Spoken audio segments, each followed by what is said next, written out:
네, 고린도 교회는 여러 문제들로 복잡한 교회였습니다. 먼저 고린도 교회를 들여다보면 어제도 말씀드렸습니다만 고린도 교회는 무척 영적인 교회였음을 알 수 있지요. 12장에서 언급되었던 은사들, 이 은사들이 그냥 은사들이 아니라 고린도 교회가 풍족했던 각종 은사에 부족함이 없었던 바로 그 은사들이었음을 우리가 깨닫게 되지요. 얼마나 귀한 일이겠습니까? 그리고 고린도 교회 성도들은 믿음에 열심히 있는 사람들이었지요. 고린도 교회를 개척한 바울을 따르는 사람들이 있었고요. 고린도 교회에서 목회를 잘했던 아볼로를 따르는 사람들도 있었고요. 또 당시 기독교 세계에서 영향력 있는 베드로를 따르는 사람들도 있었고요. 다른 사람 따를 것 없이 예수님만 따르겠다고 하는 그리스도인들도 있었고요. 여러분 생각해 보십시오. 이렇게 신실한 그리스도인들을 존경하고 따르고 또 비슷한 사람들끼리 모이는 것, 이 얼마나 좋은 일입니까? 믿음에 대한 열심이 있으니까 신앙생활 잘 해보겠다라고 하는 마음이 있으니까 이렇게 동일한 마음을 가진 사람들끼리 모이는 것이기도 한 것이지요. 이런 것들을 보면 고린도 교회가 참 좋은 교회였구나, 영적인 교회였구나 하는 것을 알 수가 있어요. 그런데 다만 문제는 뭐냐? 문제는요, 은사가 아닙니다. 문제는요, 파당이 아닙니다. 문제는 그렇게 각종 은사를 받고 믿음에 열심히 있는 사람들 사이에 뭐가 있었다는 거예요? 분쟁이 있었다라고 하는 게 그게 문제인 것이죠. 바울을 따르는 사람들은 아볼로를 따르는 사람들과 분쟁하고요. 또 지혜의 말씀을 받은 자가 병 고치는 은사를 받은 자와 분쟁하고요. 지식의 말씀을 받은 자가 예언하는 은사를 받은 자와 분쟁하고요. 교회의 선지자가 교회의 교사들과 분쟁하고요. 분쟁하는 게 문제지요. 은사가 문제겠습니까? 아니면 파당이 문제겠습니까? 그런데 이런 고린도 교회의 이 복잡한 모습을 보다 보니 고린도 교회에게서 한국 교회의 모습을 발견하게 되더라고 하는 것입니다. 우리 한국 교회 얼마나 자랑스러운 교회입니까? 세계적으로 어디에 내놓아도 참 자랑스러운 그런 교회가 한국 교회가 아닙니까? 한국의 그리스도인들 정말 믿을 수 없을 정도로 뜨겁게 헌신하는 믿음의 사람들이고요. 교회는 놀랍게 부흥했지요. 한국 교회는 참 영적인 교회입니다. 좋은 교회입니다. 그런데 안타깝게도 이렇게 좋은 교회 안에 분쟁이 얼마나 많은지 모른다라고 하는 거예요. 개신교 교단이 100개가 넘는다고 하지요. 또 분쟁으로 인해서 힘들어하는 교회들이 얼마나 많은지요. 또 분쟁으로 인해서 시험 들고 교회를 다니지 않는 사람들이 또 얼마나 많은지요. 그런 의미에서 저는 한국 교회가 사도 바울이 고린도 교회에 가르친 메시지를 마음에 새길 필요가 있다, 그렇게 생각이 됩니다. 고린도 교회에 향한 사도 바울의 메시지는 뭐냐? 바로 한 분이신 하나님을 바라보라 라고 하는 것이지요. 여러분 성경을 보십시오. 바울은 고린도전서 3장에서 아볼로나 바울이나 모두 한 분 하나님께 쓰임을 받는 사역자들이라고 하는 사실을 분명히 합니다. 그런데 아볼로나 바울을 따른다고 하는 너희는 어찌해서 분쟁을 하느냐? 말이 안 된다라고 하는 거죠. 그러면서 말합니다. 사람을 보고 분쟁하지 말라고, 우리를 사용하시는 하나님을 바라보라고. 고린도전서 3장 6절 너무나도 유명한 말씀이잖아요. 나는 심었고 아볼로는 물을 주었으되 오직 하나님께서 자라나게 하셨나니 그런즉 심는 이나 물 주는 이는 아무것도 아니로되 오직 자라게 하시는 이는 하나님뿐이니라. 하나님을 바라보라는 거예요. 사람 바라보고 분쟁하지 말고 하나님 바라보고 연합하라고 하는 것이지요. 그런가 하면 지난 시간에 말씀드린 것처럼 바울은 고린도전서 12장에서 각종 은사에 대해서 말하면서 은사는 다양하지만 그 은사는 한 분이신 하나님께서 나누어 주신 것이라고 말하지요. 그러면서 서로 다른 은사를 받은 사람들이 서로를 돌보아 주어, 그렇죠? 돌보아 주어 유익하게 하라. 이게 은사에 대한 사도 바울의 메시지 아니에요? 12장 25절 말씀 보면은요, 몸 가운데에 분쟁이 없고 오직 여러 지체가 서로 같이 돌보게 하셨느니라. 은사가 서로 다른 사람들이 틀리다고 비난하지 말고 서로를 돌보아 주어서 주님의 몸된 교회에 유익한 자가 되라. 그랬다는 거 아니겠어요? 여러분, 문제의 원인이 어디에 있습니까? 문제의 원인은요, 그 너머에 계신 하나님을 바라보지 못하는 데 있더라라고 하는 거예요. 하나님을 바라보지 못하고 하나님께서 사용하시는 사람들만 바라볼 때, 하나님께서 나누어 주신 은사들만 바라볼 때에 그때에 우리 안에 분쟁이 생기더라. 사랑하는 성도 여러분, 하나님을 바라보시기를 주님의 이름으로 축원합니다. 그렇구나. 하나님이 계시구나. 하나님께서 일하시는구나. 하나님께서 부르셨구나. 하나님께서 불러주셨고 하나님께서 사명을 주셨구나. 하나님만 바라봐도요, 우리 안에 이해의 폭이 달라지고요. 서로를 대하는 방법이 달라지고요. 그럴 때 우리 안에 분쟁이 사라지게 되고 연합하게 되고 그리스도의 몸인 교회가 세워지고 부흥하게 될 줄로 믿습니다.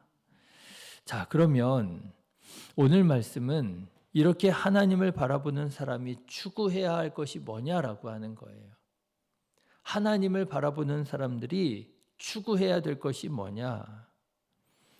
그것은 다름 아닌 서로를 사랑하는 것이라고 하는 것입니다. 여러분, 고린도전서 12장의 마지막 부분을 한번 보십시오. 바울은 여러 가지 각종 은사에 대해서 설명한 끝에 이런 말을 합니다. 12장 31절의 말씀을 보니까요, 너희는 더욱 큰 은사를 사모하라 이렇게 말합니다.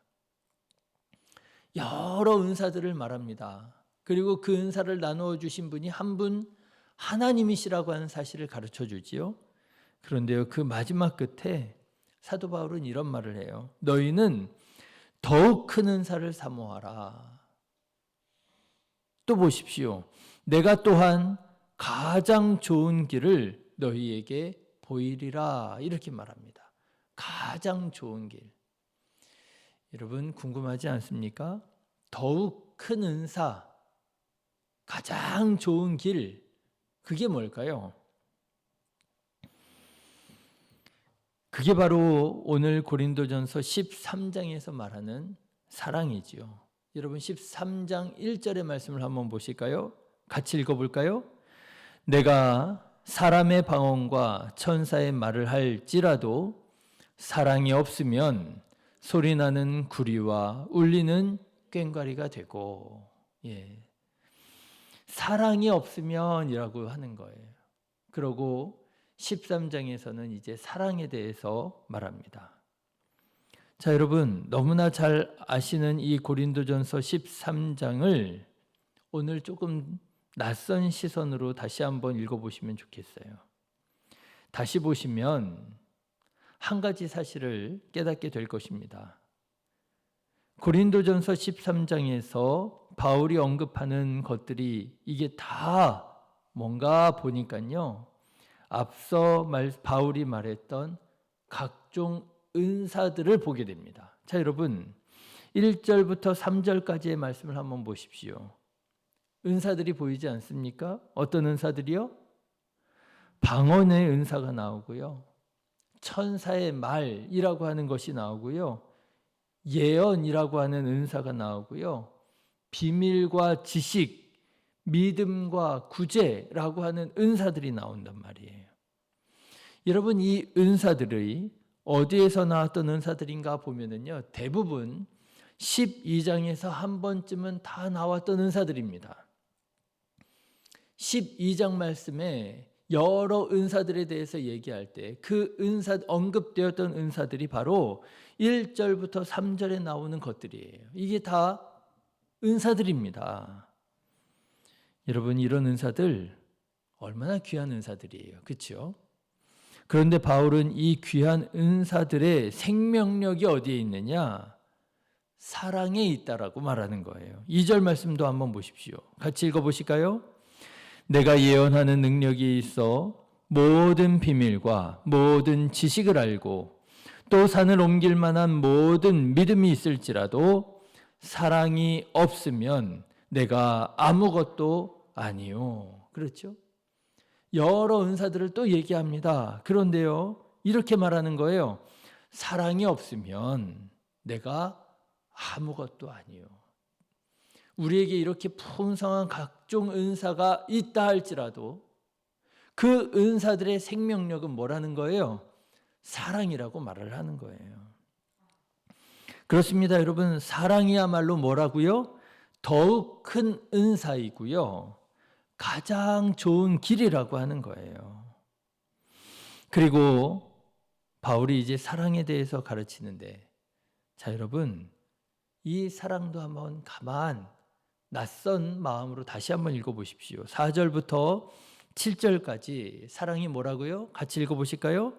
사랑은 오래 참고 사랑은 온유하며 시기하지 아니하며 사랑은 자랑하지 아니하며 교만하지 아니하며 무례히 행하지 아니하며 자기의 유익을 구하지 아니하며 성내지 아니하며 악한 것을 생각하지 아니하며 불의를 기뻐하지 아니하며 진리와 함께 기뻐하고 모든 것을 참으며 모든 것을 믿으며 모든 것을 바라며 모든 것을 견디느니라 말합니다. 여러분, 너무나도 귀한 말씀이잖아요. 그런데 여러분, 이 말씀을 다시 한번 보십시오. 사랑이 뭐라고 말하는 거예요? 성품이라고 말하는 거예요. 그렇죠? 사랑이 성품이라는 거예요. 사랑은 오래 참고 온유하고 시기하지 않고 자랑하지 않고 교만하지 않고, 여러분, 이게 다시 말하자면 그런 거예요. 은사가 귀하지만 은사보다 더 귀한 게 있다는 거예요. 아니요, 은사 중에 은사가 있다는 거예요. 그게 뭐라는 거예요? 사랑이라고 하는 성품이라고 하는 거예요. 여러분, 계속해서 한번 보십시오. 8절 말씀 보실까요? 같이 읽어보실까요? 사랑은 언제까지나 떨어지지 아니하되 예언도 패하고 방언도 그치고 지식도 패하리라. 자, 여러분, 8절 말씀을 한번 눈여겨보십시오. 사랑은 언제까지나 떨어지지 아니하되, 그렇죠? 그런데 그 다음에 나온 게 뭐예요? 은사들이 나와요. 예언도 패하고 방언도 그치고 지식도 패하리라. 저는 오늘 말씀을 묵상하면서 다시 한번 깨닫게 되었습니다. 사랑이 은사로구나. 그렇죠? 사랑이 은사예요. 이렇게 말씀드린 게 더 정확합니다. 은사 중에 은사가 뭐라고요? 사랑이라고요. 은사 중에 은사가 사랑이에요. 사랑하는 성도 여러분, 사랑의 은사를 받은 사랑의 사람이 되시기를 주님의 이름으로 축원합니다. 예, 각종 신비한 여러 은사들 너무 귀하지요. 그런데요, 그것보다 더욱 큰 은사가 사랑의 은사고요. 그것보다 가장 좋은 길이 사랑의 길이라고 하는 거예요. 간혹 이렇게 성도님들을 만나서 얘기하는 중에 그런 말씀하시는 분들이 계세요. 나는 뭐 특별한 은사를 받은 게 없는 것 같다고.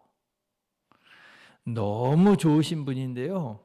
은사를 받지 못한 것 같다는 거예요. 방언도 못하고 예언도 못하고, 그렇다고 뭐 치유의 은사가 있는 것도 아니고, 성경을 많이 알아서 가르칠 수 있는 것도 아니고, 그렇다고 기도를 많이 해서 내가 기도의 분량을 채우는 사람도 아니고, 그러면서요, 너무 좋으신 분인데 나는 은사를 받지 못한 것 같다고 말씀하시는 분이 계시더라고요. 그런데 여러분, 오늘 말씀을 보십시오. 아닙니다. 은사는요, 그런 특별한 것만 은사가 아니라 성품도 은사입니다. 사랑하는 마음이 있다면 따뜻한 마음으로 우리 주변에 있는 사람들을 품어줄 수 있는 사랑의 사람이라고 한다면 그분은 누구보다도 가장 좋은 길, 더욱 큰 은사를 받으신 분이에요. 13절 말씀 아시지요? 그런즉 믿음, 소망, 사랑 이 세 가지는 항상 있을 것인데 그 중에 제일은 사랑이라. 여러분, 이 말씀을 듣는 고린도 교회 성도들이 얼마나 찔렸을까요? 그렇지 않아요? 뭐 내가 뭐 방언의 은사를 받았니? 너는 뭐 치유의 은사를 받았니? 뭐 이러면서 얼마나 교만했겠습니까? 그런데 그거 가지고 또 얼마나 싸웠겠습니까? 뭐 방언도 못하면서 뭐 치유도 못하면서 이러면서 뭐 싸웠다는 거 아니에요? 그런데 사도 바울이 말하는 거예요. 더욱 큰 은사, 가장 좋은 길, 사랑이 있느냐? 너희 안에 이 사랑이 없으면 아무것도 아니다. 울리는 꽹과리와 같다.